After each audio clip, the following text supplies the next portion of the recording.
En en la sección anterior habíamos, como les había comentado, habíamos desarrollado y construido la tabla de análisis de varianza.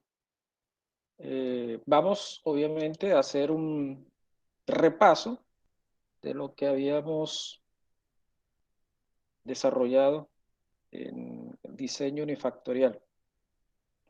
Recuerden la estructura del análisis de varianza o de la tabla de análisis de varianza tiene lo siguiente: una columna de fuente de variación en donde se encuentra los tratamientos,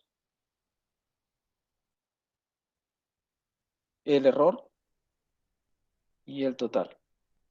Estas son las fuentes de variación, los tratamientos, el error y el total. Recuerden también que habíamos desarrollado una formulación donde existía una descomposición de la variabilidad total entre esas fuentes de variación.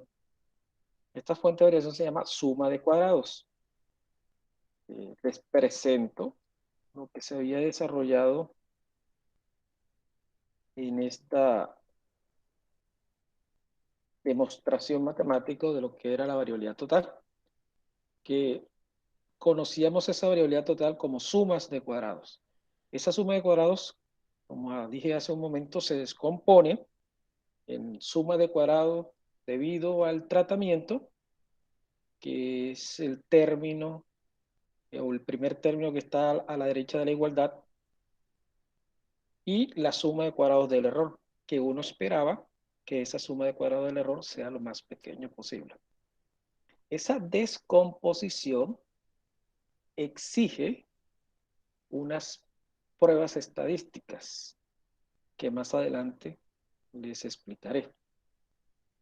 Una vez establecida la descomposición, repito, lo que espera uno como investigador es que esta variabilidad del error sea lo más pequeña posible, con el propósito que la variabilidad o la gran parte de la variabilidad lo contenga la suma de cuadrados del tratamiento, y eso conlleva a rechazar la prueba, a la hipótesis nula. Recuerden que la hipótesis nula eh, está afirmando que los promedios de los tratamientos son similares.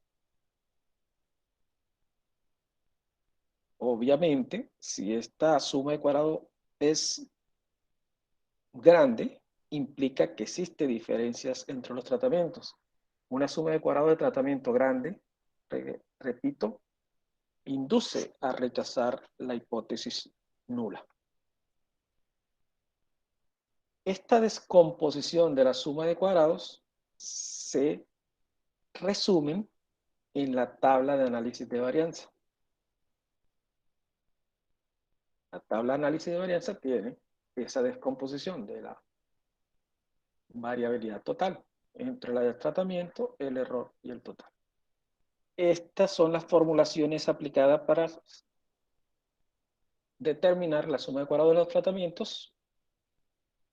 En este caso, la suma de cuadrados del tratamiento, recuerden que contempla el promedio de cada nivel o tratamiento con respecto al promedio general. Observen que esta es una distancia euclídea elevada al cuadrado. La distancia euclídea elevada al cuadrado genera lo que es el concepto básico de lo que es variación. El concepto, y no tanto básico, sino clásico. Se calcula también lo que es la variabilidad total, que ya observaron cómo hacerlo. Esta es la que se descompone, ¿no? En suma de cuadrados del tratamiento y suma de cuadrados del error. Pero lo que uno calcula es la suma de cuadrados del tratamiento y la suma de cuadrados del tratamiento, repito, y la suma de cuadrados del error. La suma de cuadrados de ese error sale por diferencia entre la suma de cuadrados totales, que es la que, repito, es conocido, porque uno tiene todas las observaciones recabadas en el experimento, y le restas la suma de cuadrados del tratamiento. Eso conlleva la suma de cuadrados del error. Una vez determinada la suma de cuadrados y establecidos los grados de libertad, que en el caso de un diseño unifactorial, recuerden que es unifactorial porque es un solo factor evaluado, con A niveles, los grados de libertad sería A menos 1. El número de niveles que tiene ese factor A menos 1. Esos serían los grados de libertad del tratamiento. La suma de cuadrados o los grados de libertad de la suma de cuadrados del error es n mayúscula, que representa el número total de observaciones menos el número de niveles, repito, que está simbolizado por la letra A. Y por último, los grados de libertad total, que es n mayúscula menos 1. También les había comentado que una razón entre una suma de cuadrados sobre los grados de libertad implica una varianza, que es precisamente la fórmula que ustedes utilizan a menudo cuando calculan la varianza muestral.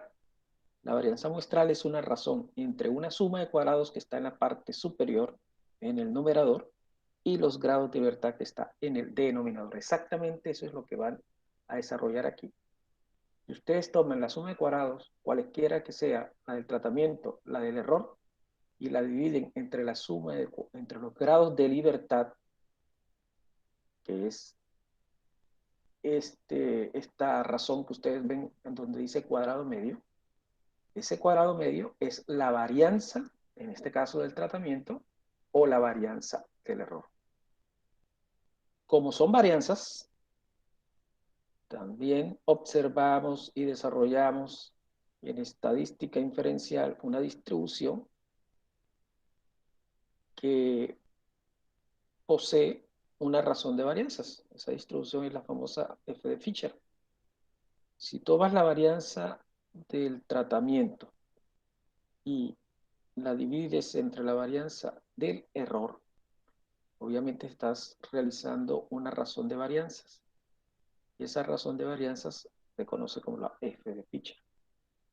Este es el estadístico de prueba. Cuando este estadístico de prueba sea muy grande, implicaría que debe rechazar la hipótesis nula. Recuerden que esta es una prueba de hipótesis, donde la hipótesis nula es que los promedios de los tratamientos son similares. La alterna es que alguno de los promedios es diferente a otro. Es el concepto de lo que es el análisis de la tabla ANAVA o ANOVA. También les comenté que fácilmente los software generan, basado en el estadístico de prueba, algo que se conoce como p-valor y nos facilita tomar la decisión. Si ese p-valor es menor que el nivel de significancia, se rechaza la hipótesis nula. Cosa contraria, obviamente, no se rechaza la hipótesis nula, implicaría que los promedios de los tratamientos son similares. Estas es las fórmulas simplificadas de la suma de cuadrados, tanto la de la variabilidad total, que se llama suma de cuadrados totales, como la del tratamiento, y por diferencia, la suma de cuadrados del error. Es claro que para poder calcular la suma de cuadrados totales debes tomar cada observación que contempla el experimento, se eleva al cuadrado y se resta entre el total general, que es la suma de todas las observaciones al cuadrado, sobre el número total de observaciones, que es n mayúscula. En el caso del tratamiento, también es bueno recordar que y punto representa el total de cada nivel. ¿Eso qué significa? Que debo sumar todas las observaciones de ese nivel, obtener el total de ese nivel, el nivel y, elevar al cuadrado y sumar. Si el diseño es balanceado, obviamente dividirlo entre el número de réplicas. Recuerden que N se conoce como réplicas en cada nivel. Si el diseño es desbalanceado, deberíamos tomar cada total al cuadrado y dividirlo entre el número de observaciones de ese nivel. Y nuevamente se le resta el total general al cuadrado sobre el número total de observaciones. Ya teniendo la suma de cuadrados totales y la suma de cuadrados del tratamiento, ya por diferencia se encuentra o se determina la suma de cuadrados del error. Eso conlleva a construir la tabla de análisis de varianzas. Y habíamos mostrado también el ejemplo o el caso de estudio, que eran los tiempos de vuelo de los drones Eran drones de longitud en donde el factor evaluado es la longitud de las aletas del dron. Teníamos un dron de aleta de 8 centímetros, otro de 10 centímetros, otro de 12 centímetros, otro de 14 centímetros. Estos son los datos o las réplicas. En este caso está replicado 10 veces, un diseño balanceado. Y recuerden que el diseño balanceado tiene una ventaja enorme. En términos matemáticos, obviamente permite que las formulaciones sean lo más simple posible, y también tiene otras ventajas que vamos a desarrollar cuando veamos la idoneidad del modelo. Profesor, una pregunta. Claro que sí, ¿cómo no? Coménteme. La tabla de análisis de varianza se hace con los datos organizados, o sea, antes de que se aleatoricen. No, primero recuerda que dentro del concepto de diseño experimento, el diseño experimento es una aleatorización inicial, y tú puedes realizar la tabla aleatorizando el experimento. Me explico. Esta tabla que estoy mostrando se asume que está aleatorizada. ¿Sí? Observa, por ejemplo, el dron cuya aleta es 8 centímetros. Mira el orden en que fue tomada la observación. Por ejemplo, 23 fue tomado en el primer orden, 24 en el quinto orden. Este es una forma aleatoria, ¿no? Aleatoria. Sí, de esa manera fue recabada la información. No fue recabada en forma organizada u ordenada, sino en forma aleatoria. Yo les explicaba cómo hacerlo en forma aleatoria. Vamos al hipotético caso que ustedes estén desarrollando este experimento. En el momento, ustedes tienen que planificar el experimento, y lo primero que se debe hacer es aleatorizar eh, o aplicar una metodología de aleatorización de recabar la información. La pregunta sería, ¿con cuáles de los drones empiezo a trabajar? Eso lo genera la aleatorización. Es decir, si tú sometes en un proceso de aleatorización, vamos a tomar un método simple que no conlleva un software estadístico. Vamos al hipotético caso de que tú tienes consignados cada uno de las respuestas o las presumibles respuestas en una bolsa. Tú tienes aquí 4 drones y cada dron con 10 réplicas. Entonces tú vas a colocar en ese papel, por ejemplo, dron con aleta 8, observación 1. Dron con aleta 8, observación 2. Cada papelito le colocas esa palabra. Dron, por ejemplo, dron con aleta 14, observación 9. ¿Sí? Y imaginemos que ese papel lo colocas en la bolsa. Ya teniendo los 40 ya asignados, los 40 papeles asignados en la bolsa, tú sacas uno de ellos. ¿Cuál es ahí la razón? Ya estás aleatorizando el proceso experimental, porque cualquiera de ellos sale, y puede que salga, por ejemplo, la novena réplica del dron 12, cuya longitud tiene 12 centímetros. Entonces, eso te permite, esa aleatorización te permite que el error que se pueda cometer, ese error eh, no se sesgue hacia un nivel. Siempre habrá un error, siempre. Pero eso garantiza, repito, que ese error no se sesgue. O sea que si existe error, el error sea el mismo en todos los niveles. O sea, aquí ya no hay ordenamiento. Esa es una forma sencilla de hacer una aleatorización experimental. Tiene sus ventajas hacer una aleatorización, y esa ventaja, o la primera ventaja que se observa, es la generación de ese error. que ese error, repito, va a ser igual para cualquiera de los niveles o tratamientos. Eso es lo que uno espera, ¿no? Hay pruebas que te determinan si existe o existió una buena aleatorización. ¿Sí es claro? O sea, no hay un ordenamiento. ¿Es clara la respuesta, por favor? Sí, está claro, gracias. Okay. Bueno, una vez desarrollado el experimento, tú como investigador eh, quieres probar, obviamente, si hay diferencia estadística entre esos drones que estás comparando. Sería la primera de las preguntas, ¿no? Y ello es lógico porque lo que se desea probar en la tabla de análisis de varianza es determinar si hay diferencia entre los promedios de los niveles a comparar. Entonces, eso lo va a responder la tabla de análisis de varianza.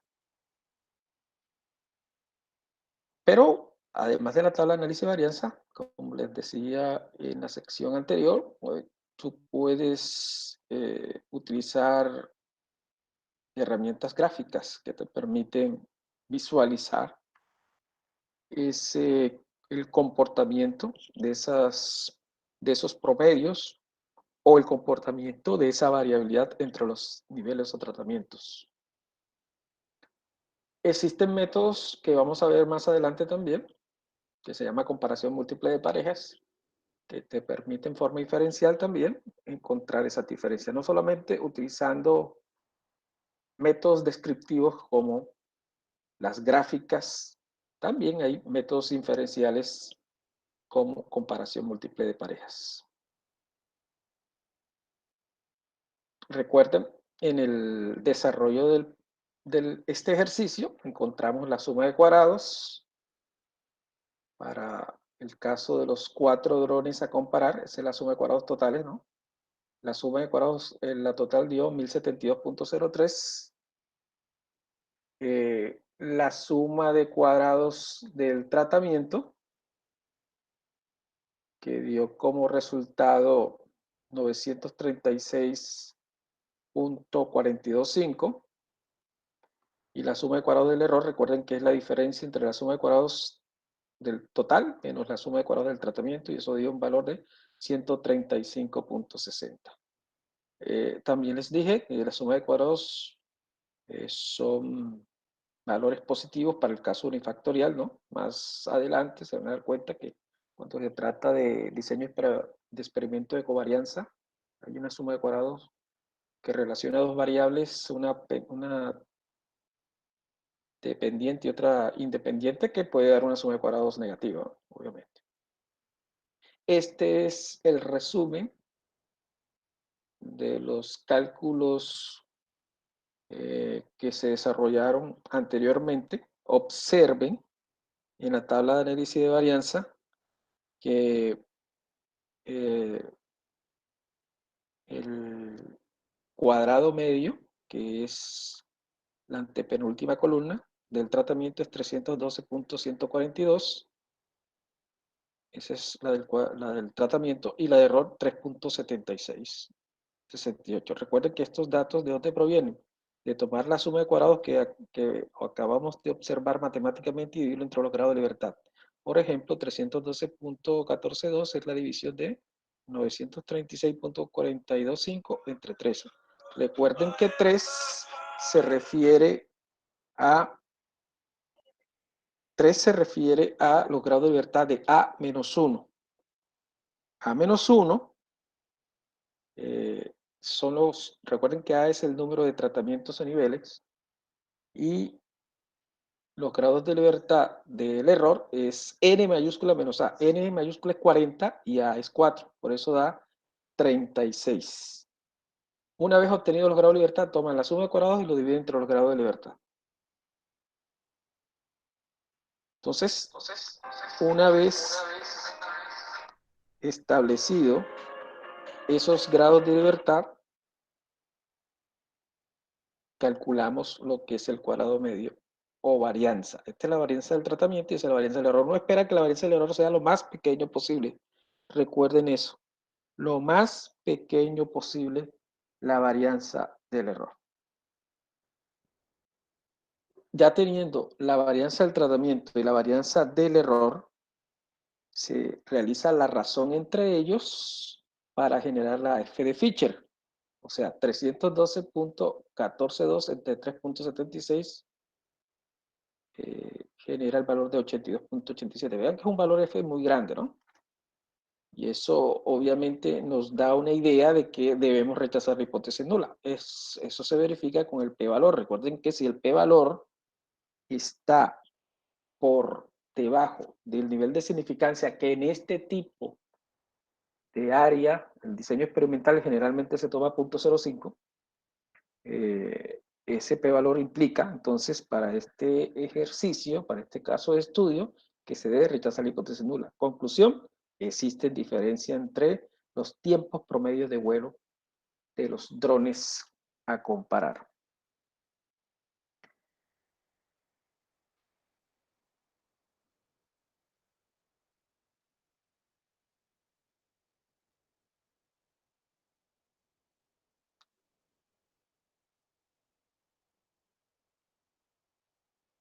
También observamos el caso, por ejemplo,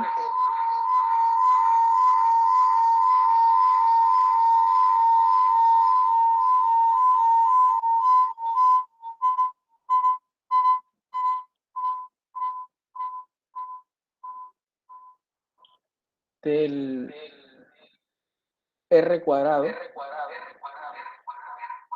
que es el coeficiente de determinación.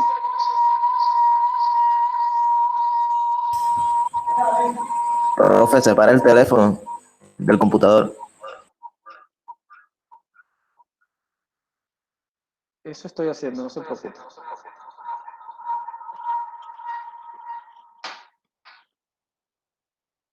Y ese R cuadrado da un valor de 87.35%. O sea, ese 87.35% que implica que el modelo, recuerden que les indiqué que detrás de la tabla de análisis de varianza y detrás de este tipo de experimento existe un modelo de regresión en donde se relaciona la variable respuesta, que son los tiempos que tú estás tomando del dron, con la variable independiente, que en este caso son las longitudes de cada una de las aletas. Esto, en este caso, para ser más preciso, nos da un valor que se considera bueno, porque el modelo está explicando el 87.35% de la variabilidad total, casi que el 90% de la variabilidad total. O sea que es un modelo que explica bien. En otras palabras, dado un valor de longitud que se encuentre en ese intervalo entre 8 centímetros a 14 centímetros, ustedes pueden hacer una proyección de cuál es el tiempo de vuelo del dron en particular. Me explico. Ustedes cuando realizan un diseño de experimentos, obviamente estructuran un modelo estadístico, donde hay una variable respuesta, que en este caso son los tiempos de vuelo, y unas variables independientes. Y esa variable independiente debe estar contemplado, o ese modelo debe estar contemplado entre el menor de los valores, que en este caso la longitud es de 8 centímetros, a 12 centímetros. No podemos presentar el modelo para un valor distinto a ese rango. Es decir, yo no puedo evaluar el tiempo promedio de vuelo por debajo de 8 centímetros de longitud o por encima de 14 centímetros de longitud, porque ya el modelo, repito, sería un modelo no tan preciso como el modelo que se está presentando para ese rango. También les decía en la clase pasada que además del R cuadrado tradicional, se calcula lo que se llama R cuadrado ajustado, que es un R cuadrado más conservador. Cuando en estadística se le dice más conservador es que es más estricto. O sea, en el momento de que tú tengas un indicador conservador y ese indicador conservador te manifieste que el modelo es adecuado, puede el investigador con toda seguridad indicar que el modelo que está desarrollando es un modelo con una explicación más que suficiente del fenómeno investigado. Entonces, sabemos que existe un R cuadrado, pero también sabemos que hay un R cuadrado ajustado que, repito, es mucho más estricto. Si cumples ese R cuadrado que es muy, muy estricto, obviamente cumples el R cuadrado clásico, que fue el que inicialmente les presenté.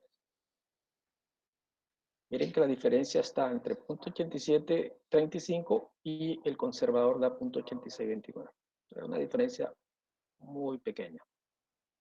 Yo les había indicado también que uno puede visualizar lo que se está evaluando, en este caso, si los tiempos promedio de vuelo, dependiendo de la longitud del ala, tienen diferencias estadísticas, y es claro que hay una diferencia enorme entre, por ejemplo, el dron con 10 centímetros de longitud en su aleta y el dron de 8 centímetros de longitud con su aleta. Obviamente, esto es una visualización gráfica y necesitamos dentro de la estadística herramientas inferenciales que me confirmen lo que se observa gráficamente. Esta es la programación en R, creo yo que la habíamos desarrollado, ¿cierto? En R, cómo se realiza en R la tabla de análisis de varianza y cómo se realiza en StackGraphic la tabla de análisis de varianza. Les muestro, por ejemplo, en el caso de... Exacto. En el caso del StackGraphic, observen que aquí están las diferentes... Este es un ejemplo que habíamos desarrollado de las diferentes técnicas que habíamos tomado el primer ejercicio de Montgomery, ¿no?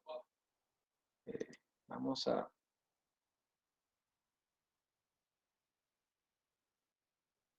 Bueno, aquí no tengo el Montgomery, pero se trataba de 4 técnicas de mezclado. ¿Y qué hace el StackGraphic? Recuerden que en la barra de herramientas mejorar, en crear diseño nuevo, ustedes asignaban de qué se trataba el diseño, en este caso la técnica de mezclado, y el StackGraphic aleatoriza. Lo que yo le estaba explicando de la bolsa, lo hace el StackGraphic, obviamente, en su programación interna. Una vez aleatorizado, lo único que debes hacer como investigador es asignar las respuestas, ¿no? Las respuestas son los valores que en la experimentación estás generando, ¿no? Recuerden que esa respuesta sale, obviamente, de la combinación de tratamientos. ¿Qué significa combinación? Si estamos hablando de un diseño factorial, que más adelante vamos obviamente, a desarrollar en la conferencia o en el módulo de diseño experimento, es que bajo unas condiciones de K factores, eso se le conoce como combinación, tú obtienes una respuesta. Por ejemplo, si tú estás trabajando en una empresa de alimentos, imagínese una empresa de pastas, que fabrica pastas, entonces tú quieres determinar cómo es el comportamiento de la materia prima de la pasta al final, con respecto a una temperatura y a un componente en particular. Tú puedes variar la temperatura, puedes variar el componente en cierta condición y vas a tener una respuesta de esa pasta.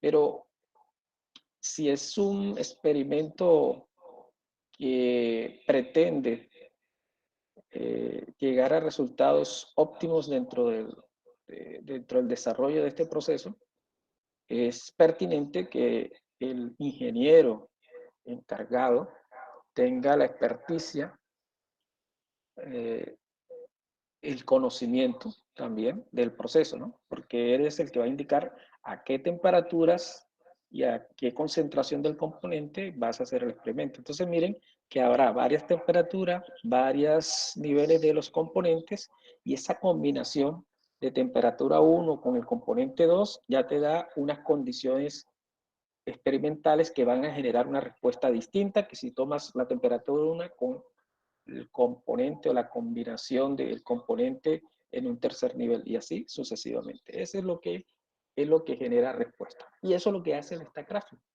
El Stack Graphic aleatoriza esas combinaciones, pero obviamente aquí estamos en un diseño unifactorial que es el más simple, pero igual en términos generales está aleatorizando esas condiciones y tú simplemente genera, porque eso es lo primero que está haciendo el software, planificando, ¿no?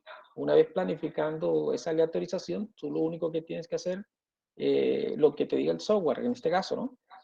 Te dice, bueno, tome la respuesta obtenida en la técnica 1 y tú simplemente colocas en este, recuerden que este es el caso de técnica de mezclado de un cemento Portland, que es un ejercicio del libro de Montgomery. Y este valor que se consignó aquí es el valor de la resistencia. Lo propio se hace, miren, dentro del desarrollo de la actualización dice, tome ahora la técnica 3.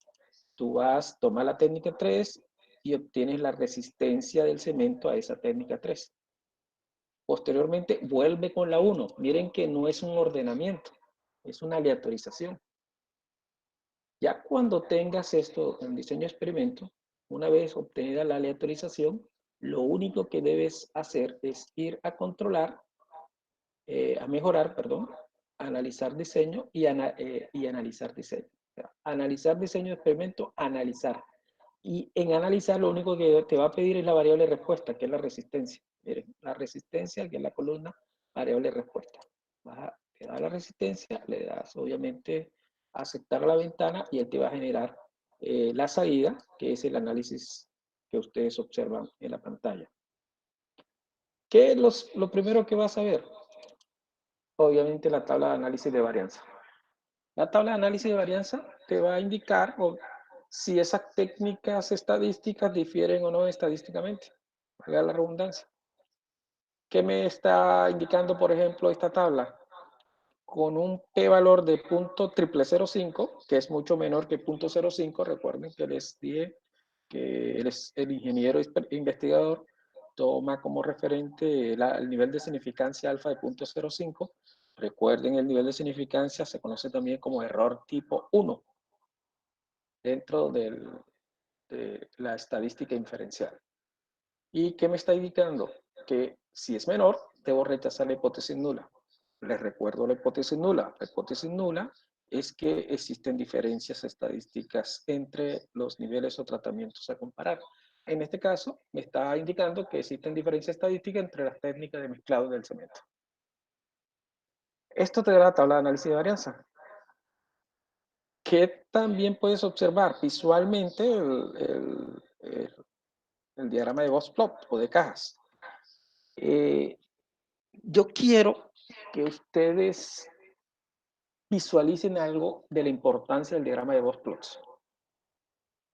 El diagrama de Box-Plots tiene una importancia para el ingeniero abismal en el sentido de que es una gráfica que te hace una comparación simultánea entre una medida de variabilidad y una medida de localización. Me explico. En cuanto a la medida de localización, el Box-Plot toma la mediana, que es la línea que está generalmente en el centro, generalmente no tanto, porque ustedes ven, por ejemplo, la técnica 1, que la línea no está en el centro, ¿no? Porque es una mediana. Si fuese un promedio, estuviese en el centro tal y como observas en el punto de color rojo. Entonces, ¿qué me está indicando? Por ejemplo, que la técnica 3 y la técnica 1 de mezclado aproximadamente tienen la misma resistencia promedio. Cuán diferente es el promedio de la resistencia de la técnica 4 con respecto a la técnica 2. Entonces, ¿qué estamos comparando? Medidas de localización. Estamos comparando, repito, medidas de localización. Pero a su vez, el Box-Plot te permite hacer una comparación de medidas de variabilidad. ¿Y cómo se hace la comparación de la medida de variabilidad? La altura de la caja. La altura de la caja es lo que se conoce como rango intercuartil. Y el rango intercuartil es una medida de variabilidad.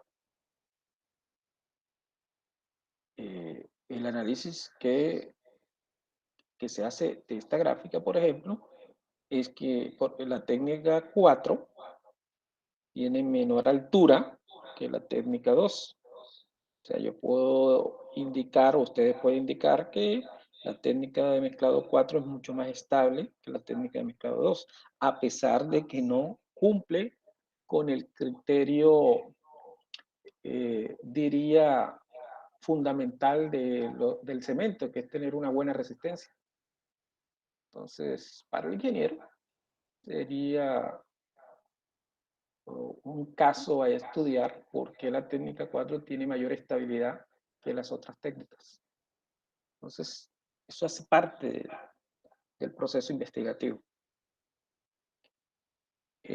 También les había indicado dentro del repaso que habíamos desarrollado la primera sección, que es los estadísticos que se pueden obtener de cada uno de los niveles de tratamiento, el promedio, la desviación estándar, el coeficiente de variación, el valor máximo, el valor mínimo, el sesgo. Estos son los estadísticos, pero puedes, si necesitas los otros estadísticos, pues a esta ventana le puedes dar opción de ventana y aquí te dan todos los estadísticos. Por ejemplo, yo le voy a dar todos para que ustedes sepan que podemos obtener de cada nivel de tratamiento todos los estadísticos que deseemos.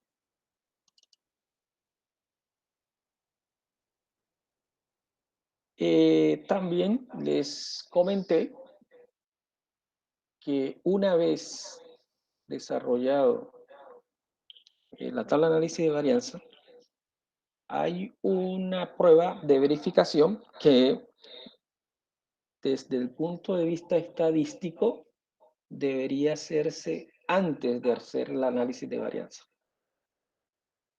¿Por qué? Porque ahí contempla los supuestos cuando se realiza un experimento.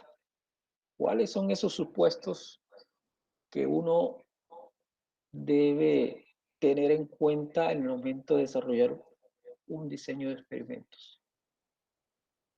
Lo primero, recuerden el R cuadrado. El modelo describe de manera adecuada las observaciones. Afortunadamente para el caso de estudio que estábamos desarrollando, podíamos o tenemos o podemos afirmar que sí, el modelo está describiendo de manera adecuada las observaciones, que en este caso son los tiempos de vuelo, porque generó un R cuadrado del 87%, casi el 90%. Yo les había dicho hace un momento que un diseño de experimento es una regresión, ¿no? Para recordarle, Y y J está representando la variable respuesta, que en este caso son los tiempos de vuelo, perdón. Mu, que es el promedio general, que para el modelo de regresión es el famoso beta sub 0, la pendiente que uno le llamaba, perdón, el intersecto, que uno le llamaba el intersecto, más la pendiente, en este caso está representado por tau sub i. Tau sub i está relacionando la variable independiente, que en este caso es la longitud de la aleta, con la variable respuesta. Entonces es importante la pendiente en este modelo. Por eso es que se evalúa la suma de cuadrados del tratamiento. La suma de cuadrados del tratamiento está relacionado con este efecto. Más el error aleatorio. Y aquí es donde debo detenerme. ¿Cuál es la importancia del error aleatorio en un modelo estadístico? Y repito, el diseño de experimento es un modelo estadístico. Entonces, el error debe cumplir con ciertos supuestos. ¿Cuáles son los supuestos que debe cumplir el error? Que siga una distribución normal e independiente. ¿Qué significa normal? Obviamente, claro que se ajuste a la función de densidad de la distribución normal. ¿Y qué significa independiente? Que cada una de las observaciones del error sea independiente una a una. O sea, que no exista relación entre ellas. Esa distribución que estamos asumiendo debe ser una distribución normal con media cero y varianza sigma al cuadrado, que uno espera que esa varianza sigma al cuadrado sea cercana a la unidad, ¿no? Para que sea una normal estándar. Y esa normal estándar, recuerden, que tiene como media cero y varianza 1, la unidad. Uno espera que sea la unidad, ¿no? Pero generaliza uno diciendo que la varianza sea cero, porque la varianza puede ser cualquier valor. El cumplimiento de estos supuestos dentro del análisis de varianza obviamente es fundamental. Si estos supuestos no se cumplen, hay problemas en la experimentación y en la metodología experimental que se desarrolló.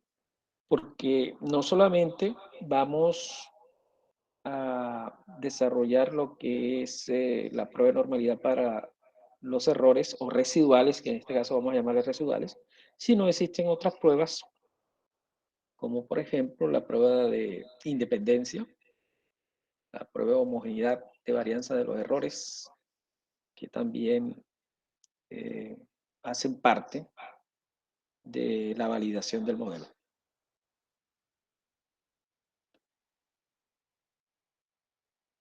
¿Cómo se calculan los residuales? Los residuales se calculan de la siguiente forma.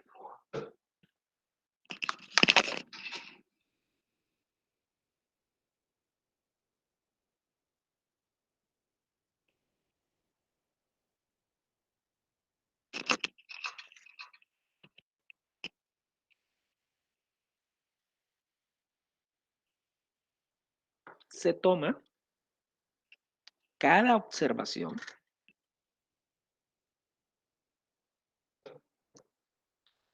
y se hace una diferencia con respecto al promedio del tratamiento en esa observación.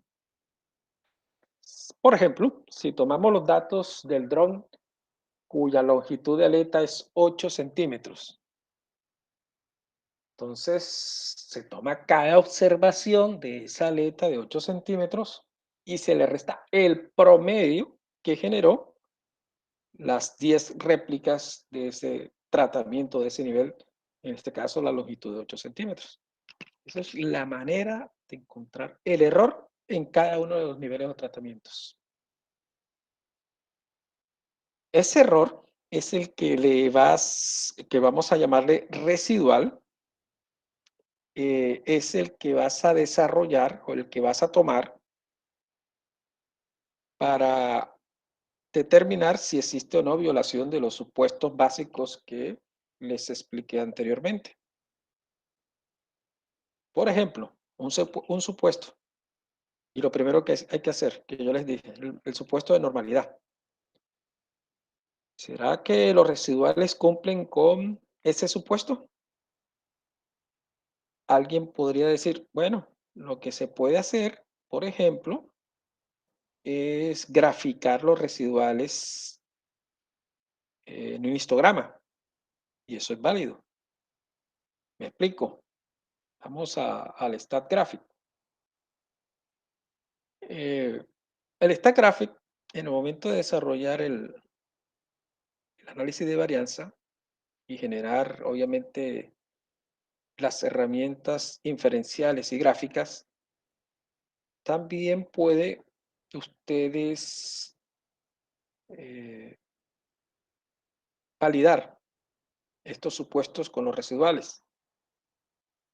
Esa validación, en el caso de la prueba de normalidad, se puede realizar la prueba de normalidad a cada uno de los residuales obtenidos.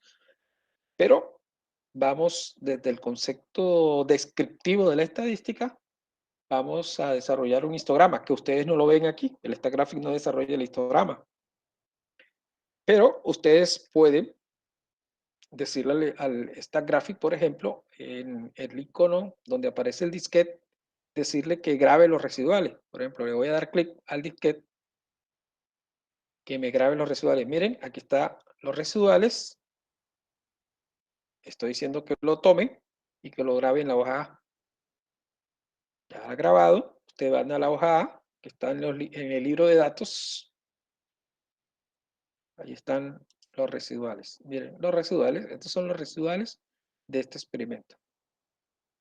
Y ustedes pueden decir, mediante un análisis descriptivo, que te haga un histograma. Por ejemplo, donde dice analizar, datos continuos, análisis de una variable.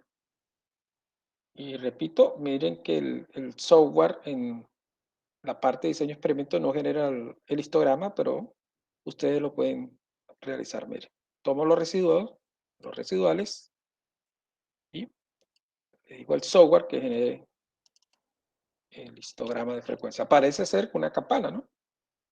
A pesar de que hay pocos datos, pero parece una campana. Entonces, ustedes pueden, obviamente, evaluar los residuales en forma independiente. Por ejemplo, ustedes pueden también presentar una gráfica de cuartiles, que más o menos muy parecido a lo que se hace cuando se aplica normalidad, muy parecido de los residuales. Uno lo que espera una línea recta para decir, hombre, se cumple el criterio de normalidad, pero repito, existen pruebas inferenciales que me garantizan con mayor eficiencia que si existe normalidad o no en esos residuales, que las propias gráficas, ¿no? Las gráficas, repito, son visualizaciones descriptivas, ¿no? Pero importantes en el sentido de que te da una idea de cuál es el comportamiento. Esto es la parte descriptiva de lo que se puede hacer con los residuales.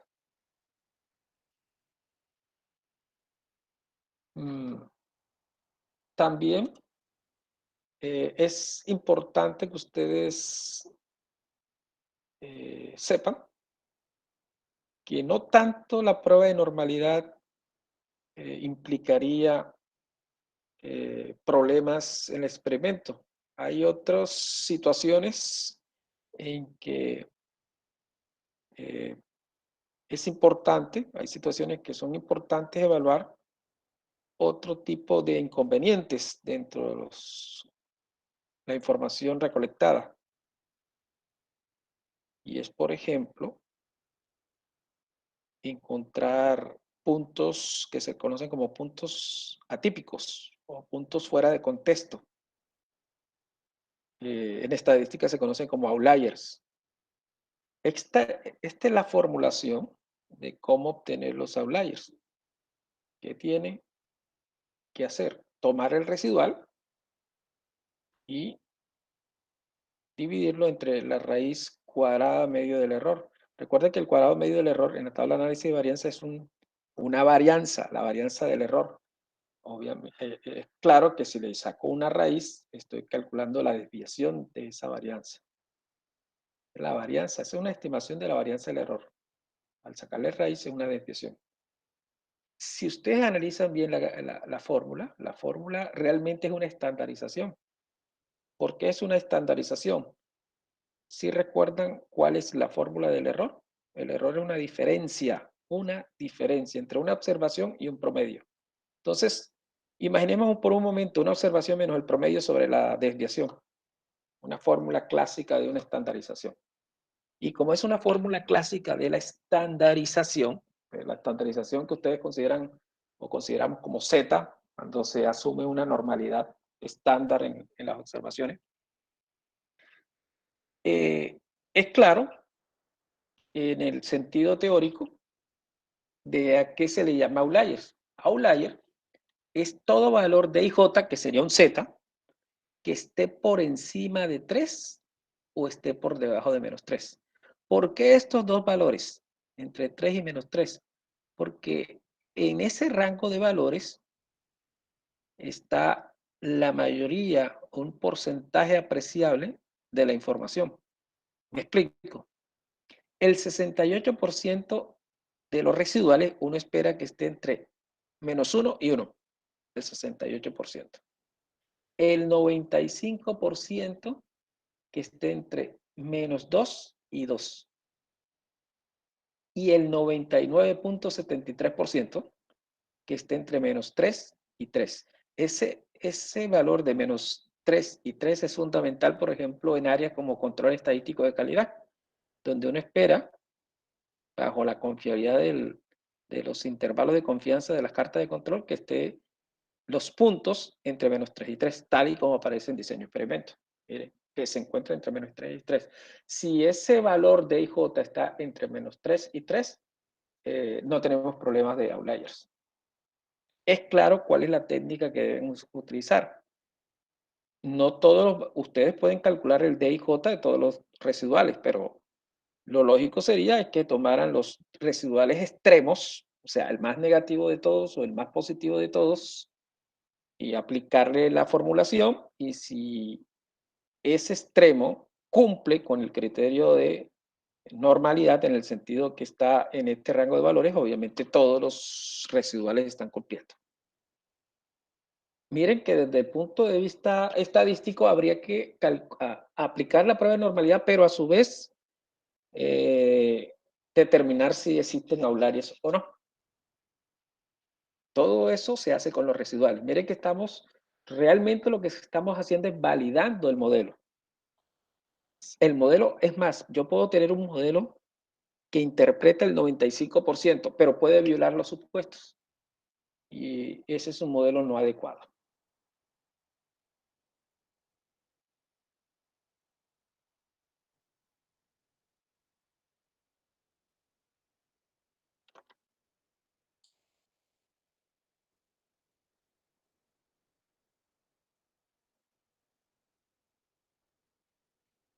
Estos son los cálculos de los residuales para el caso de los drones,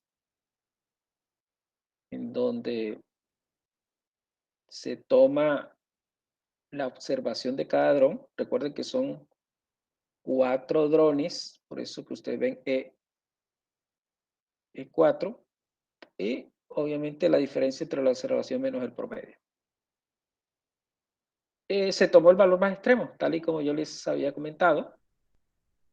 Miren el valor que generó, menos 2.34, está dentro del 95% de la información. Por lo tanto, dentro de este experimento no se encontró valores extremos o valores atípicos o outliers. La pregunta dentro de este contexto sería, si encuentro un outlier, ¿qué debo hacer? Eliminar esa observación dentro del experimento.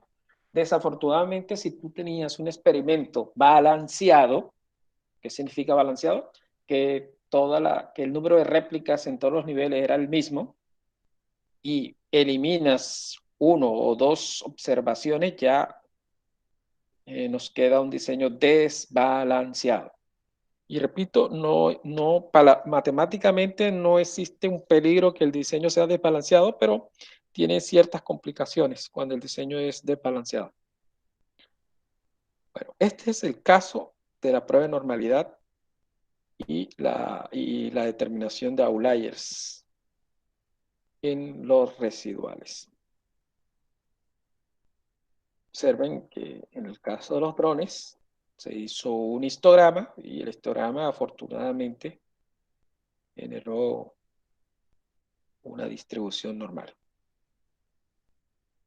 Ese desde el punto de vista, obviamente, descriptivo, ¿no?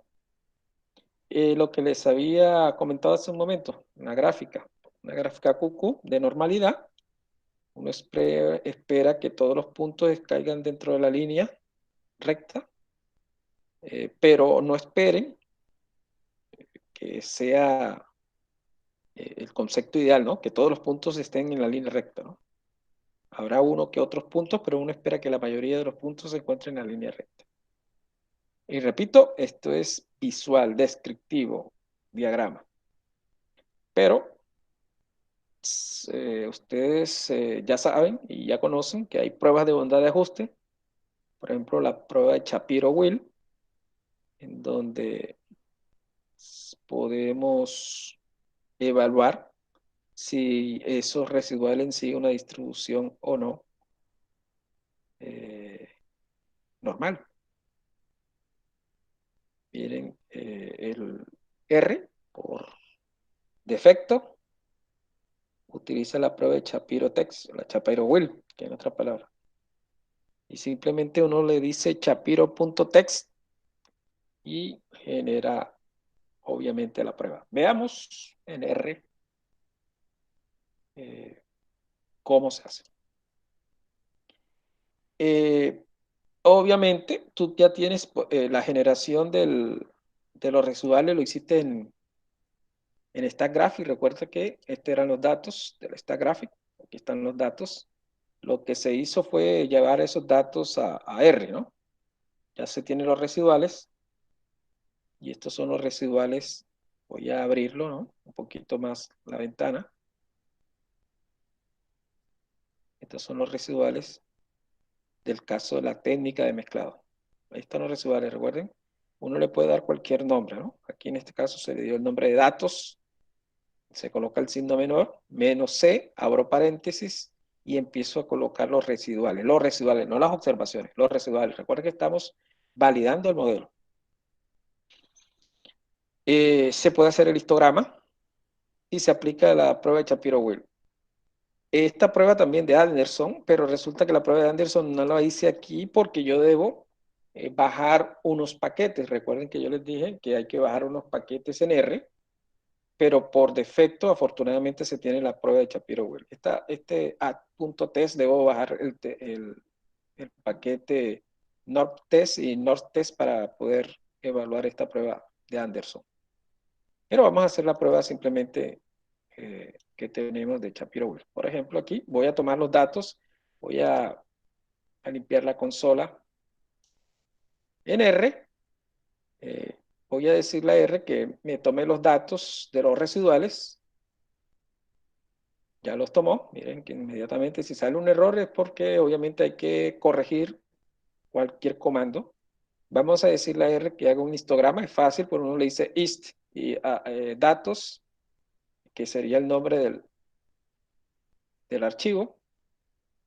Inmediatamente nos hace el histograma. Y es claro que vamos a aplicar ahora la prueba de Shapiro-Wills. Vamos a darle enseguida a ubicarnos en la línea de Shapiro-Wills y vamos a darle compilación. La prueba, observen que la prueba está indicando, obviamente da el valor de Shapiro-Wills, ¿no? 0.97046. Tendríamos que tomar este estadístico de prueba. Recuerden que esto es una prueba de hipótesis, ¿no? La hipótesis nula que me está afirmando que los residuales siguen una distribución normal. La alterna es que los residuales no siguen una distribución normal. Recuerden que la alterna rechaza la nula.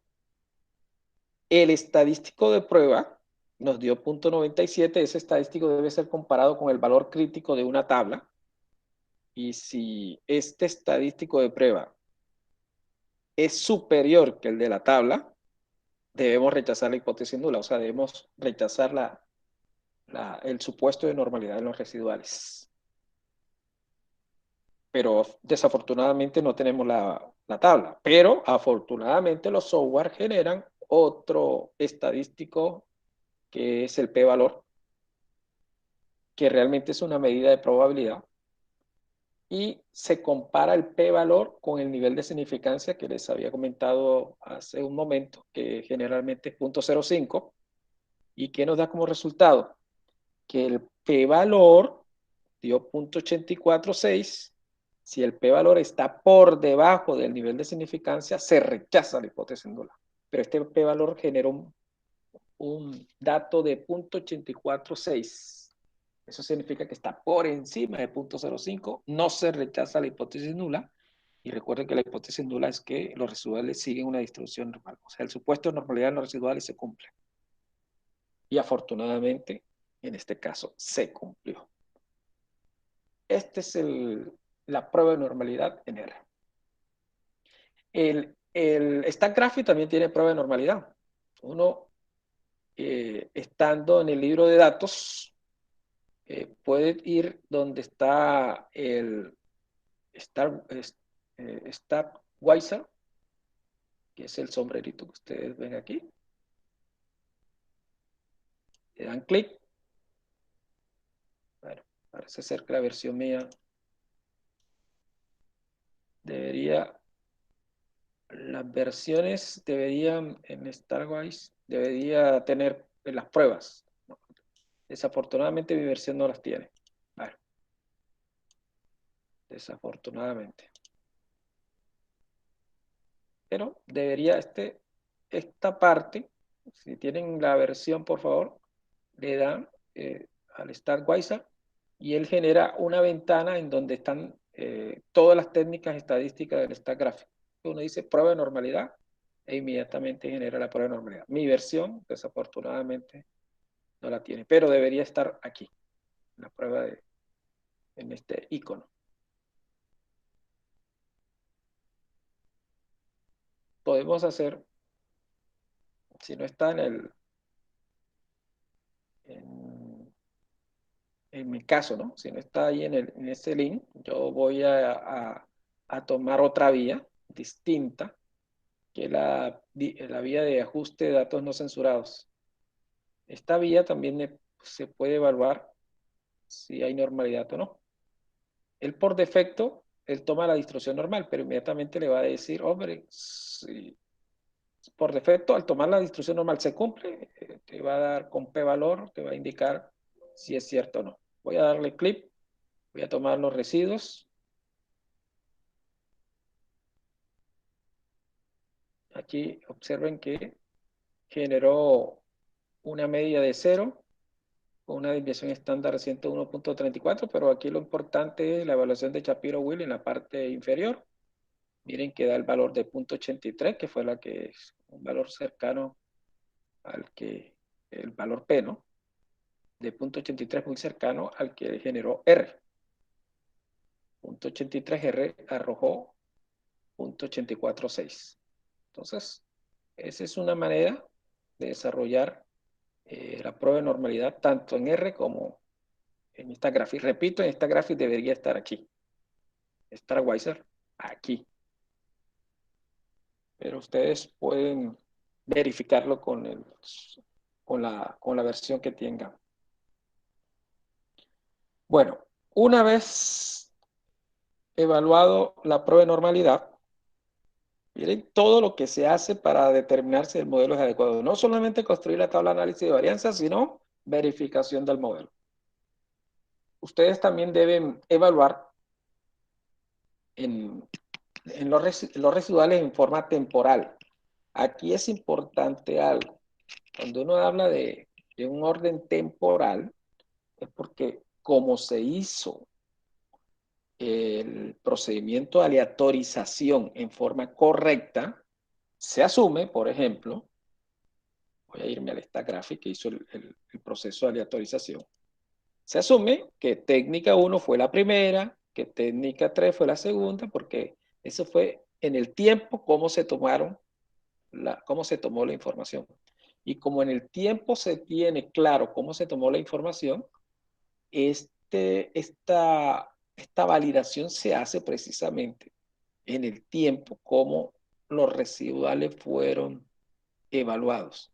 Si ustedes, tal y como se observa en la gráfica, si ustedes al observar la gráfica no ven, no observan un comportamiento que insinúe un modelo, por ejemplo, una curva, una tendencia, sino que se presente tal y como se observa, que es una aleatorización de los residuales en forma a lo largo del tiempo, sin ningún tipo de sesgamiento, me está indicando que no hay multicolonialidad en los datos, o sea, no hay relaciones, hay independencia entre las observaciones, y eso es fundamental. Recuerden que lo que se asumió aquí era que los residuales, además de cumplir con el supuesto de normalidad, las observaciones fuesen independientes, o sea, un tiempo, para ser más preciso, al tomar el tiempo de un dron en particular, con respecto a su segundo tiempo al tomarlo, no tenga ningún tipo de relación. Eso se llama independencia estadística. Y eso es lo que está verificando la gráfica. Existen pruebas, obviamente, de independencia, ¿no? Pero esta es una forma mucho más rápida, la parte descriptiva, y repito, hay pruebas en donde se verifica lo que se llama multicolonialidad, ¿sí? Y es exactamente no encontrar relaciones entre las observaciones de un mismo nivel.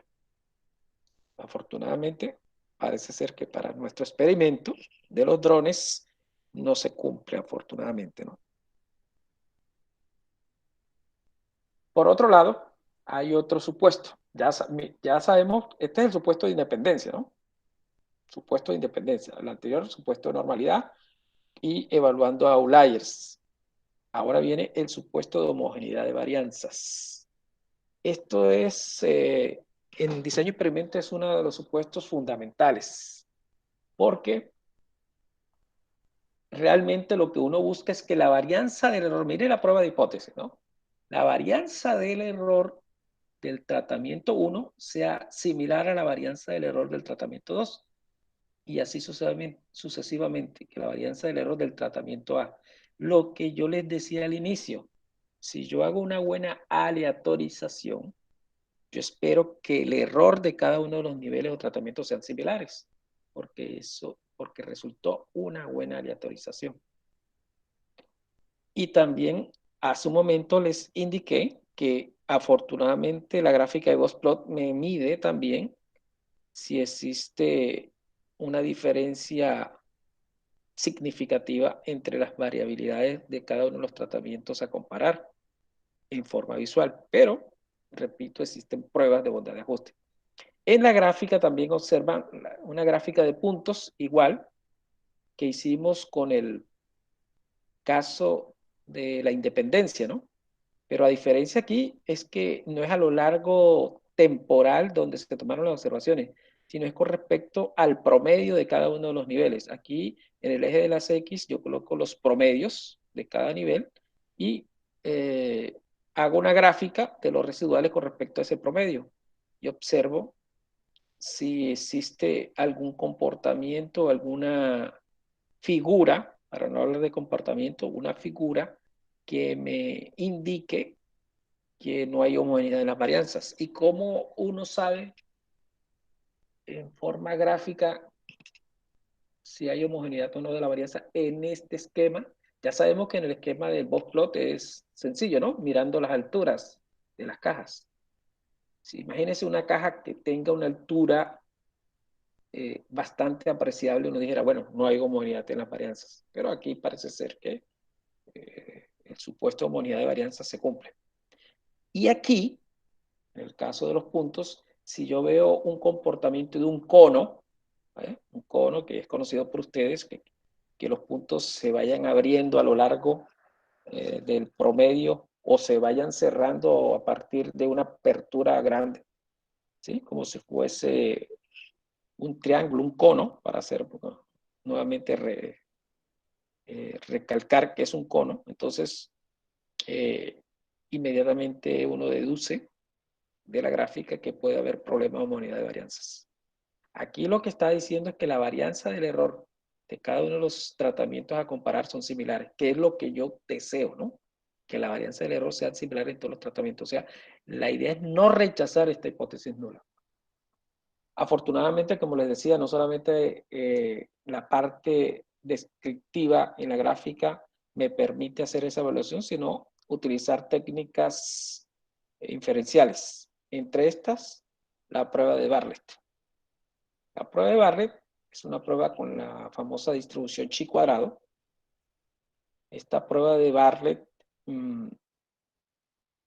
cuando presenta inconvenientes en los residuales de normalidad, tiene fallas, ¿no?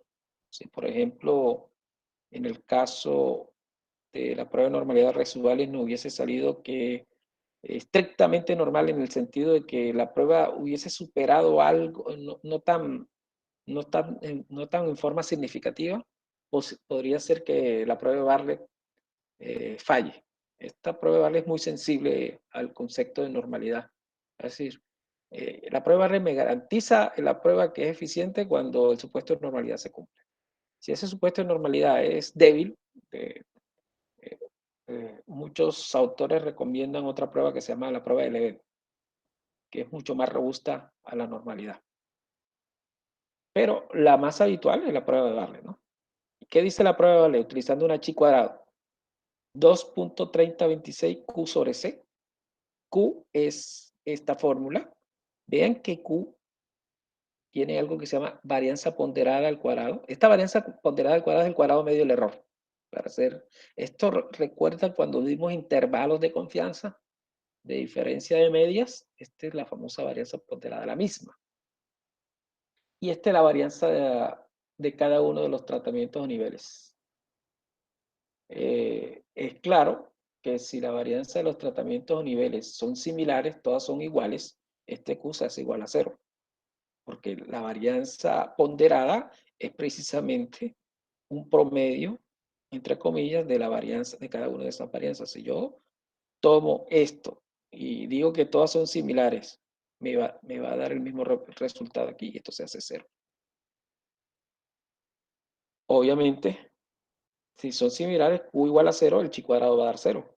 Y eso es lo que yo espero, que sea un chi cuadrado que sea el menor valor posible para no rechazar la hipótesis nula. Recuerden que estamos evaluando esta hipótesis. La idea es no rechazarla. La única forma de no rechazarlo que este estadístico chi cuadrado sea lo menor posible. Lo menor posible. Entonces, ya teniendo el valor de Q, vamos al supuesto caso que las varianzas de los muestrales de cada uno de los niveles de tratamientos no son tan similares, pero sí es necesario calcular entonces el valor de Q, igual el valor de C, que tiene esta formulación, donde está el número de niveles de los tratamientos, donde está el tamaño de la población, y esta relación de Q sobre C genera el valor de chi cuadrado. Ya les había indicado de la varianza ponderada, y al final lo que tú vas a comparar es el chi cuadrado del estadístico de prueba, que es este. Recuerden que el estadístico de prueba es aquel que yo evalúo basado en la información de la muestra. Y lo vas a comparar con el estadístico, el valor crítico de las tablas. Si este estadístico de prueba es mayor que el de la tabla, tenemos problemas. Hay que rechazar la hipótesis nula. Lo que uno espera es que este chi cuadrado o este estadístico de prueba de la chi cuadrado sea menor, no que cumpla con esto. Esto se conoce como área de rechazo. Si se cumple, se rechaza la hipótesis nula. Recuerden, este es el área de rechazo. O el criterio de rechazo también para algunos autores. Aquí está los gráficos los residuales contra los valores ajustados, que es básicamente lo que yo les había indicado. Ya le mostré en esta parte, pero aquí les muestro la salida del stack gráfico, ¿no? Que se ve más claro, ¿no? Que no hay un cono. Entonces uno inmediatamente dice que hay homogeneidad de la varianza. En la parte, repito, descriptiva. En el caso que tenemos de los drones, que recuerden que es 4 drones, se calcularon las varianzas muestrales de esos 4 drones y se desarrolló el estadístico de prueba. Obviamente debo tener el valor de Q y de C, y aquí se estableció, obviamente, los cálculos. Recuerden que aquí se tiene los valores de n mayúscula menos a. Bueno, aquí hay un inconveniente porque n mayúscula debe ser 40 menos a, que son 4, ¿no? Aquí. Pero posiblemente es un error de aquí de colocar 40, pero los resultados están adecuados. Entonces, tenemos el valor de Q, tenemos el valor de C, el valor de la varianza ponderada dio 3.76, aquí sí está el 40, aquí sí se colocó, pero aquí debería estar el 40.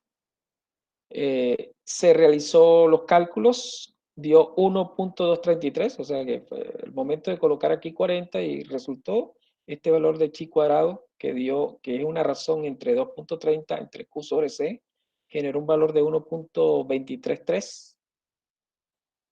Es un valor mucho menor que el valor crítico que encuentras tú en la tabla, 7.81. Y como es un valor menor, no se cumple el criterio de rechazo. No se cumple el criterio de rechazo. Como no se cumple el criterio de rechazo, no se rechaza la hipótesis nula. Conclusión, podemos afirmar que la varianza del error de todos los tratamientos son similares.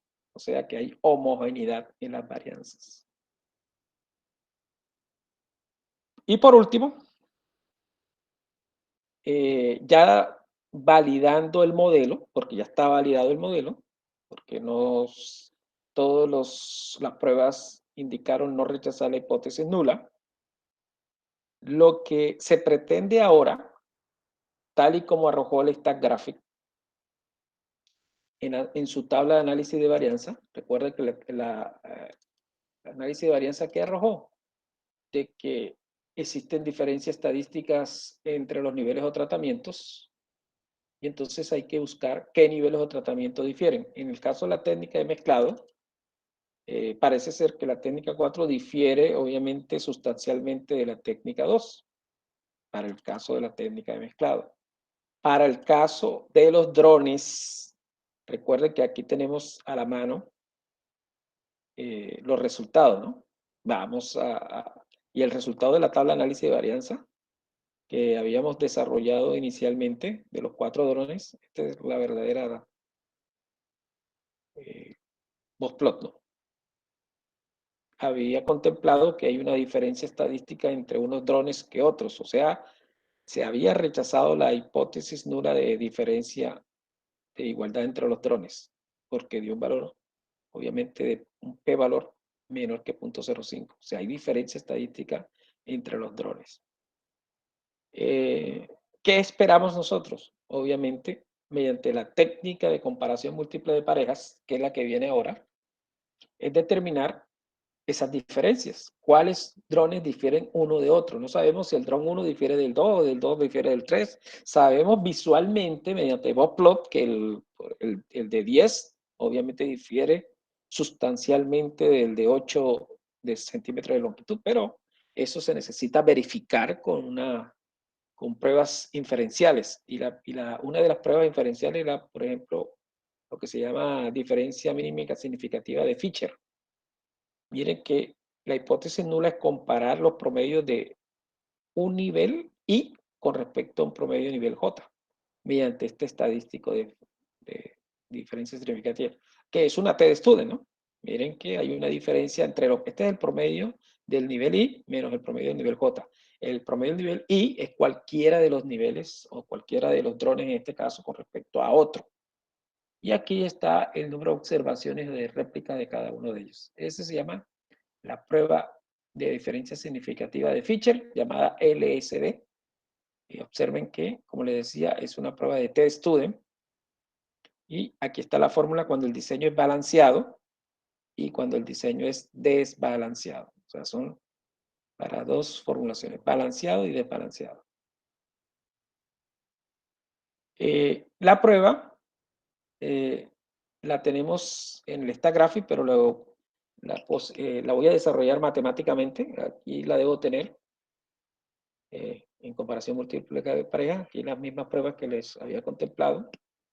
Aquí está la prueba de Tukey y la prueba de Fisher LSD nuevamente. Esta es la parte de R, cómo se hace la prueba. Mira, aquí está la prueba de Tukey.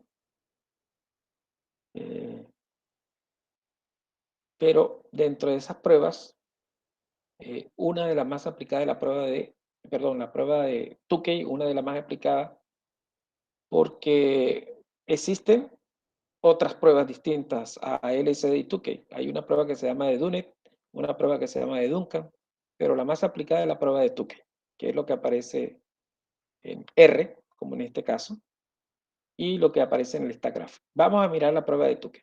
Miren que el sentido de la prueba es determinar si hay diferencia o qué niveles o tratamientos difieren uno de otro. Aquí, como les decía, el nivel de significancia que se toma es 0.05 y los grados de libertad del error es 36. Recuerda que es 40 menos 4. 4 es el número de niveles, 36 grados de libertad. Eso genera un estadístico de Tukey en una tabla. Hay que buscar el estadístico de Tukey, que es Q alfa, número de niveles del tratamiento y el número de grados de libertad del error. 4 es el número de niveles de tratamiento, que son 4 drones, y 36 son los grados de libertad del error, que es 40 menos 4. Eso en la tabla de Tukey, que se llama el estadístico estandarizado de Tukey, es una tabla, repito, da el valor de 3.81. Uno coloca el valor de 3.81. Recuerden que es un diseño balanceado porque el número de réplica es similar. El cuadrado medio del error, como aparece en la tabla de análisis de varianza, es 3.76. Recuerden la importancia que el cuadrado medio del error es la varianza del error, el sigma al cuadrado, sobre el número de réplica, que es 10, ¿no? Eso da un estadístico de Tukey de 2.338. Y que realmente lo que uno hace con este estadístico de Tukey, que es un estadístico de prueba, es comparar con diferencias de promedios. Me explico. Uno toma la diferencia de promedio de cada uno de los drones, por ejemplo, la diferencia entre el dron de 8 centímetros de longitud con el de 10 centímetros, toma valor absoluto, ¿no? Dan valores negativos, aquí va, pero uno toma el valor absoluto y compara esa diferencia con respecto al estadístico de prueba, que dio 2.338. Lo que está en asterisco indica que encontraron diferencias. Obviamente, entre el 8, el dron que tiene longitud de aleta 8 y el que tiene longitud 14, no difieren estadísticamente. Pero el 8 difiere de 12, difiere de 10, el 10 difiere de 12, el 10 difiere de 14 y el 12 difiere de 14. Se pueden dar cuenta que el 10 como tal difiere tanto de 8 como de 12 como de 14. O sea, conclusión, el 10 difiere de todos los demás. Y eso implicaría entonces que es el tratamiento a nivel que tiene una diferencia con respecto a los demás, a pesar de que algunos otros difieren estadísticamente que otros, ¿no? Pero ya da una idea de cuál es el nivel o tratamiento que difiere. Ahora, esa diferencia puede ser porque tiene tiempos de vuelo menores o tiempos de vuelos mayores. Afortunadamente es el tiempo de vuelo mayor, que significa que es el dron que tiene un tiempo promedio de vuelo mucho más grande o más grande, para hablar, que los demás drones que se están comparando. Al igual que esta prueba de Tukey, hay otras pruebas que son Pero, las LSD. ¿Sí? Dígame.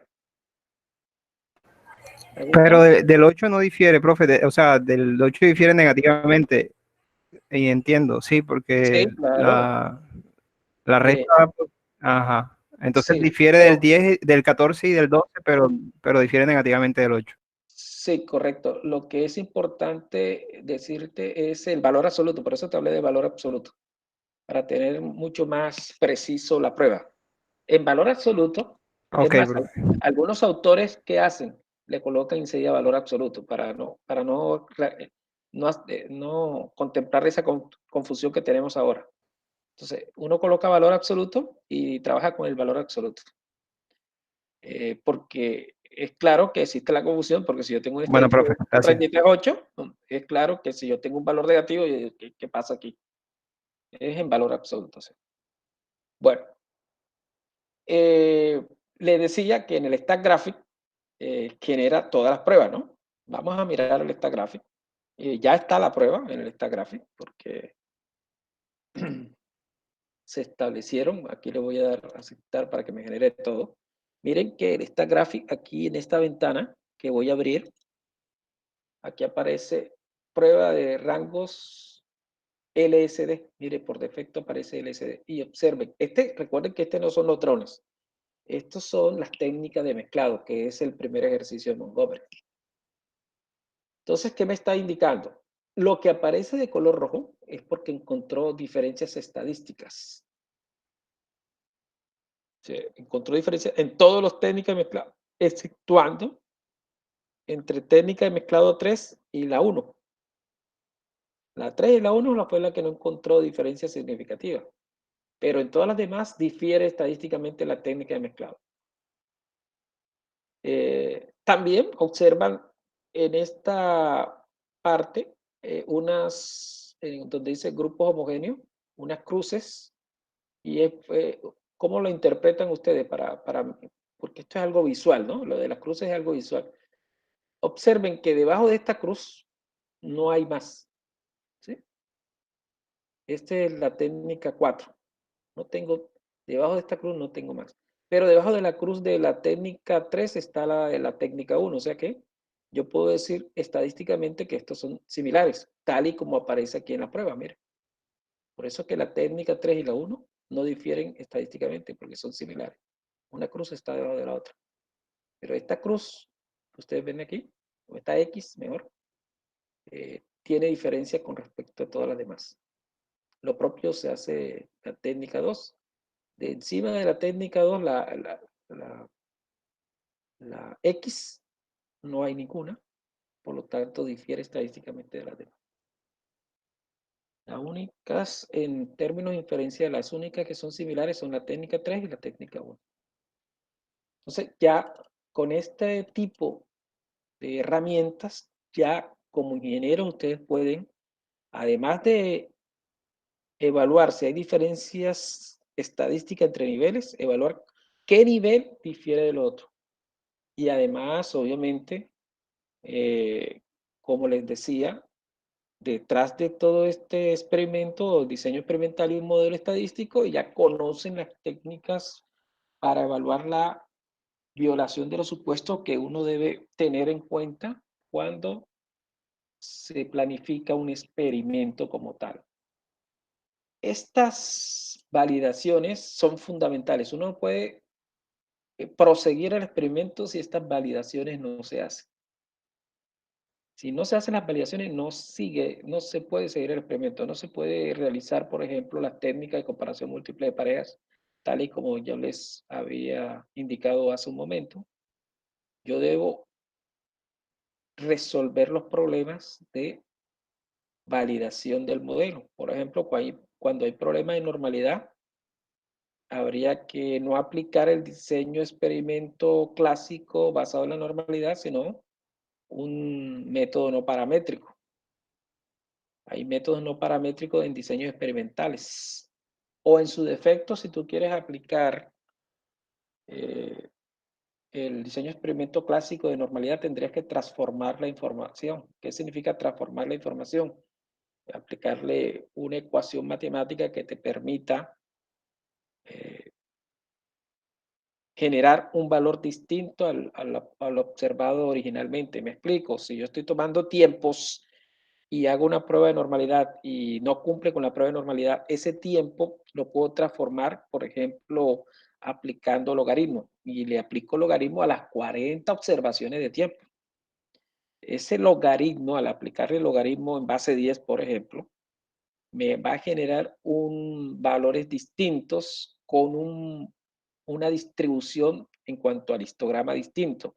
Aplicar logaritmo o elevar, por ejemplo, los datos a la 1/3 me genera que la información no se sesgue mucho. se concentre más. Y recuerden que la distribución normal es como una especie de distribución que tiene una concentración en la parte central. Entonces, ese tipo de transformaciones ayudan a que la información en este caso, se normalice. Pero hay un inconveniente, cuando tú haces la transformación y logras normalizar los datos mediante esa transformación, el diseño experimental debe proseguir con los datos transformados, no con los datos originales, porque los datos transformados son los que están cumpliendo con los supuestos. Y ese es el gran inconveniente, ¿no?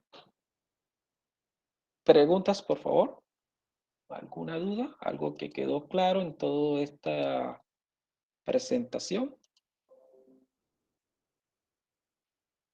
¿Qué nos queda para desarrollar los primeros talleres? Nos queda una temática que se conoce como selección de tamaño de muestra. Y una vez desarrollada esa temática de selección de tamaño de muestra, vamos obviamente a exigir el primer trabajo. Entonces, el próximo martes desarrollamos esta temática de selección de tamaño de muestra. La presentación de hoy, esa presentación está actualizada y obviamente yo voy a presentar esa actualización, a subirla en el SIGBIT, en la plataforma virtual, con el propósito de que ustedes tengan la información adecuada y ajustada a las temáticas que estamos desarrollando. Repito, ¿no?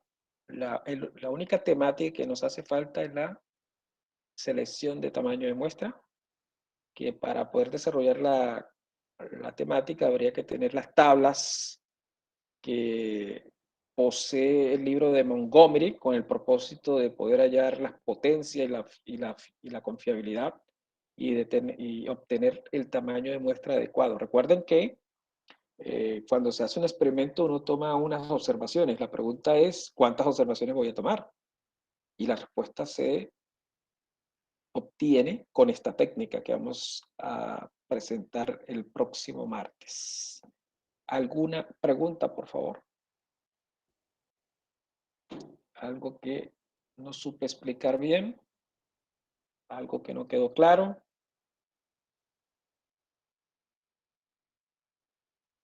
¿Dudas? Recordemos cómo se hace en R la tabla de análisis de varianza, ¿no? Recuerden esto, en el caso de la técnica, ¿no? Técnica de mezclado, aquí están las técnicas de mezclado, uno debe colocar los datos, todos los datos, ¿no? Todos los datos se ubican, se abre una variable respuesta, que en este caso es la resistencia, y se coloca el frame de cada una de las técnicas. Por ejemplo, se sabe que las primeras cuatro observaciones son de la técnica de mezclado 1, uno dice técnica 1, las siguientes 4 son de la técnica 2. Se abre ese frame y lo primero que se hace es box plot y obviamente análisis de varianza. Este es la forma que se presenta en R y que yo les había indicado la clase pasada. Miren, la técnica de mezclado. Recuerden que es el primer ejercicio de Montgomery. Y aquí en A o B, que es el comando para realizar la tabla de análisis de varianza, ¿no? Ahí está la tabla de análisis de varianza. Y es sencillo hacerlo.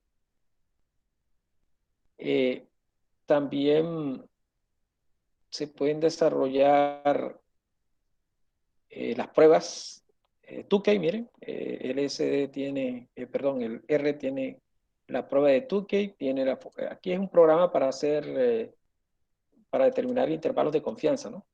Pero ustedes ya saben que hay una forma también de hacer intervalos de confianza, que es mediante el t.text de R, que te da intervalo de confianza y te da prueba de hipótesis. Este es un programa que te determina intervalos de confianza con el propósito de de que sepas que tú puedes modificar y programar en R sin ningún inconveniente. Aquí, en la comparación múltiple de pareja, vamos a tomar la prueba de Tukey para la técnica de mezclado. Vamos a darle clic. Aquí está, intervalo, Tukey.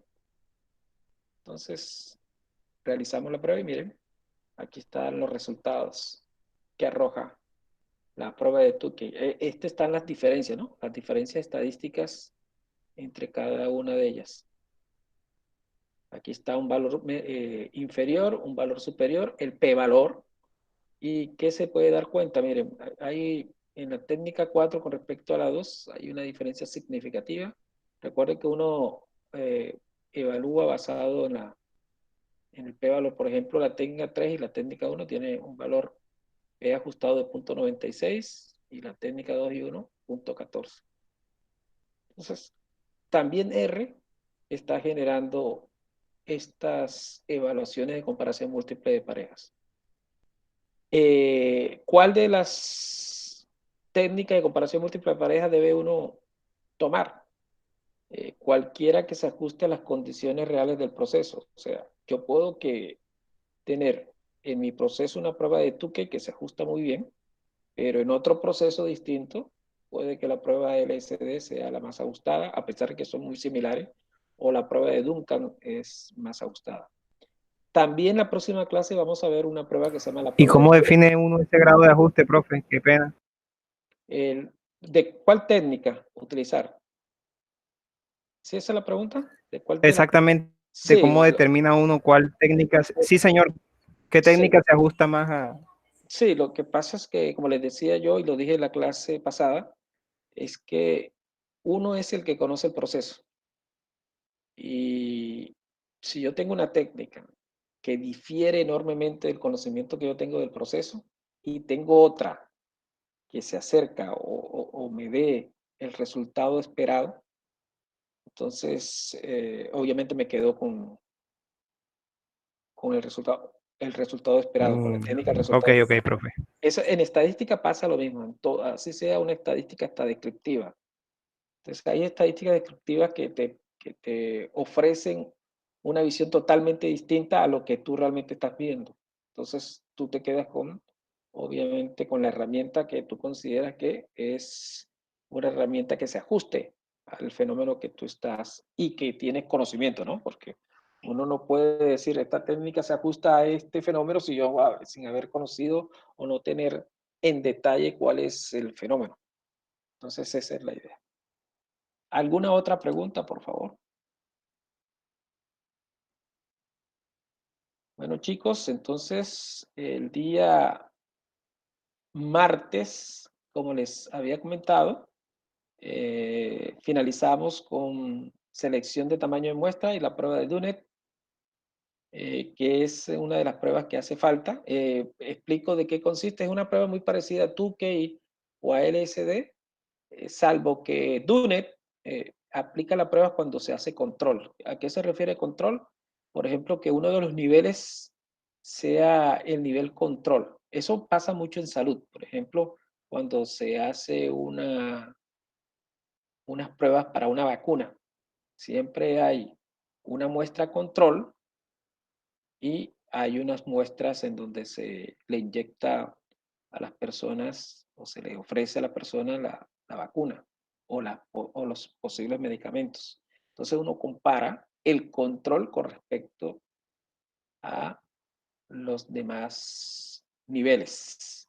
Ese es el caso de diseño y experimento. Es como si yo tomara aquí el dron 10 y lo tomara como control con respecto a los demás drones. Entonces se llama prueba de Dunet. ¿Alguna pregunta, por favor? ¿Otra sugerencias acerca de lo que hemos desarrollado el día de hoy?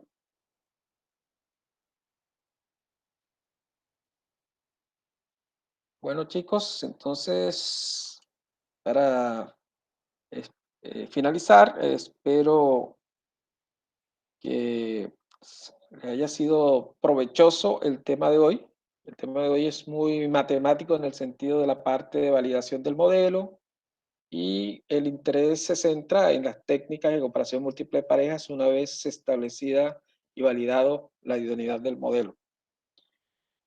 Vamos a continuar, como les dije hace un rato, la última temática para que ustedes desarrollen el taller.